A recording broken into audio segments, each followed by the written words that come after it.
Hi everybody, my name's Tracie Davis and I'm really excited to do an art project with you today. In fact, this project is super simple, anybody can do it and you can get really creative with it. And it involves mostly supplies that you probably have in your home right now or around your home. It's actually pinecone flowers. So if you take a look at these adorable flowers, you can see that they are made from pine cones. My kids and I had a blast picking up buckets of these things and just going around our yard, going on nature walks and trying to find as many pine cones as we could. And we ended up with a couple buckets full. Lots of different sizes, lots of different shapes, and they really help make this project really, really unique. And you can put them together in a whole bunch of different ways. So the cool thing that I like about this project is you can use any colors you want. You can use very bright colors, you can use soft colors, you can use rustic fall colors. It really is yours to make your own. So a couple supplies that you'll need, aside from obviously the pine cones, you'll need a pair of gardening shears. You will need acrylic paint. You can get this paint anywhere. It's just your normal craft acrylic paint. You can find it at Walmart or any craft store like a Michael's or anything like that. And it doesn't have to be a super high quality, just acrylic paint. You also need a couple paintbrushes. I like to use these small brushes because they get right into the grooves of the pine cones really easily.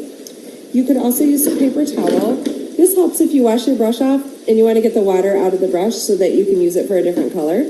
Paper towels are really handy. You also need a cup with water so that you can clean your brush in between colors, and a paper plate so you can make a palette of all the different colors that you want to use, okay? So to get started, we're going to grab a pine cone. And we're going to grab our gardening shears. Now for this part, you may want to have an adult do the cutting, just so that you stay safe and you don't get hurt. But the cutting is really simple. You're just going to take and snip off the top of the tip of the pine cone. Use a little muscle.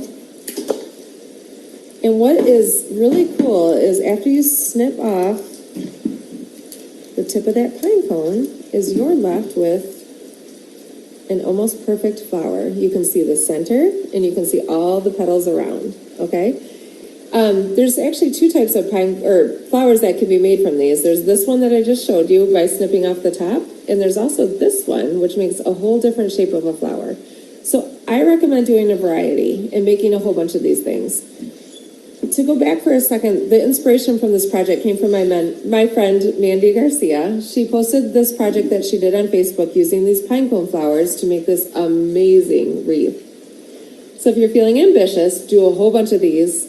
Get a wire wreath from your craft store and you can glue them on to the wire wreath and make this amazing piece of art.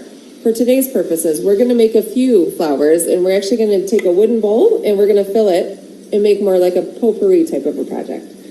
So let's get started. Here's the pine cone that I just snipped, and I am going to go ahead and pick my favorite color, which happens to be blue. Use any color scheme that you want. One tip I will give you is that if you want very bright flowers, go ahead and use your paint right out of the bottle just as it comes. If you want some more muted colors, just mix a little bit of white in there and you'll get a nice muted tone. So the first step is just to paint the petals, and you want to kind of work your way all the way down the flower. And you can see the small brush gets right in there. Use lots of paint and make sure that you get all of your petals nice and colorful. You can either do solid colors like this, or if you want, you can mix in, I'm going to take a little bit of red and mix in some of these bottom petals to make more of a purple going down.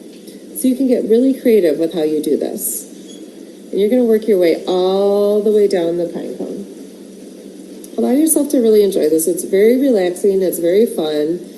And honestly, just like my shirt says, you can't make a mistake. This is Bob Ross. Ever make mistakes in life? They're birds. Well, we're not going to put birds on our pine cones necessarily, but we are going to allow ourselves to be very free and very creative with how we're painting our pine cones. So after you get your petals painted and you get your pine cone looking just how you want it, you're going to go ahead and clean off your brush. I find that if you bat the brush down on the bottom of the cup, it'll actually take the paint out really well. And then most of the flowers that you see in nature have a brown or a yellow center. So I'm going to go ahead and grab some yellow paint. And I'm going to go ahead and do my yellow center. And ta-da, I have a flower. It's that easy.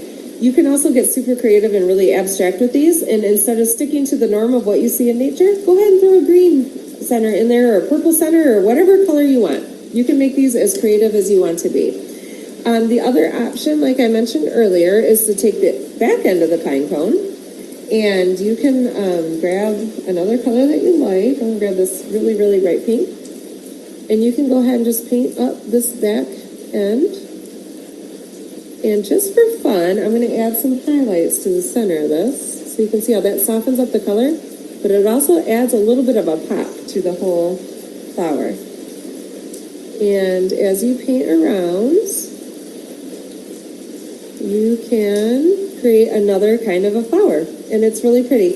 The other thing I will mention is that if you want more of a rustic look, allow some of that pine cone to show through. Don't feel like you have to coat the whole thing with paint. Allowing some of the pine cone to show through gives a very natural look and just makes for a really cool, unique looking flower. So I'm going to gather together some of these pinecone flowers that I've made, and I am going to show you my bowl of potpourri flowers that I'm going to actually put on my kitchen table to brighten up the table and remind us that it's spring and that we should be enjoying the brightness and the beauty of the world around us. So thank you very much. I hope you enjoyed this video, and I hope that you have fun creating your pinecone flowers.